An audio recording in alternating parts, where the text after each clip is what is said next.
सर्वमंगल मांगल्ये शिवे सर्वार्थ साधिके शरण्य त्र्यंबिके गौरी नारायणी नमोस्तुते। Happy Navratri to all my friends.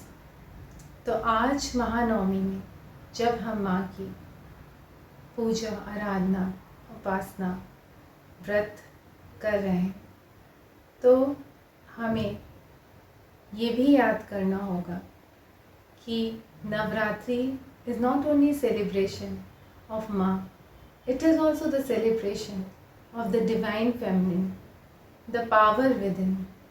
और वो हम तभी कर सकते हैं जब माँ की ब्यूटी, ऑरा, उनकी मैग्निमिटी, उनकी प्योरिटी और उनकी ग्रेस, राइटियसनेस और उनकी power to fight the evil forces, yet her kindness and forgiving nature, इन सब को हम अपनी ज़िंदगी में भी उतारने की कोशिश करें तो ही हम इस रियल सेंस में इस पर्व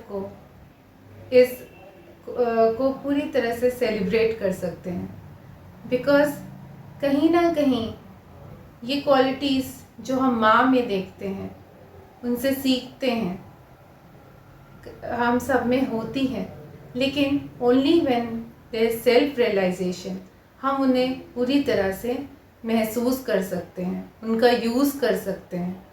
और ना ही हमें सिर्फ पूजा करनी है, हमें ये भी समझना है कि जो माँ की क्वालिटीज़ हैं, अगर हम उन्हें अपने अंदर उतारते हैं, अपने जीवन का एक हिस्सा बनाते हैं, देन वो हमें कितनी अच्छे से अपने जीवन को जीने का एक मौका देती है। क्योंकि the way she was righteous, honest and had the power to fight the evil forces, अगर आज हम सब अपने अंदर की पावर्स को समझें तो हम अपनी आधी प्रॉब्लम्स को लाइफ में सॉल्व कर सकते हैं, दूसरों पे डिपेंड किए बिना।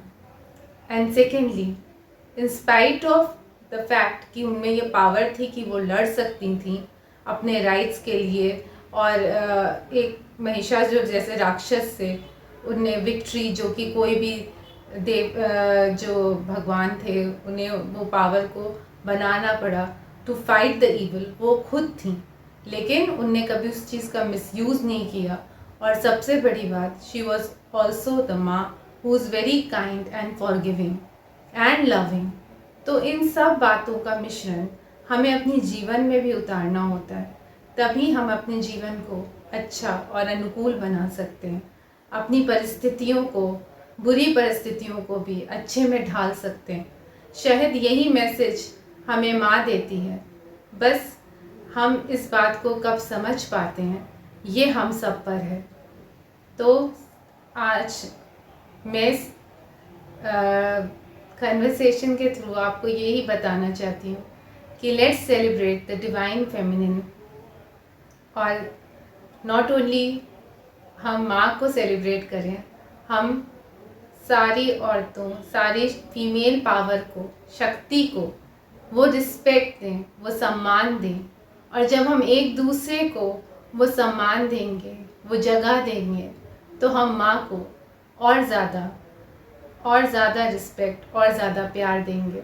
और यही तो माँ चाहती हैं कि हम अपनी शक्ति को पहचानें और उसका सही इस्तेमाल करें, तभी हम जीवन को अच्छी तरह से जी सकते हैं। Thank you.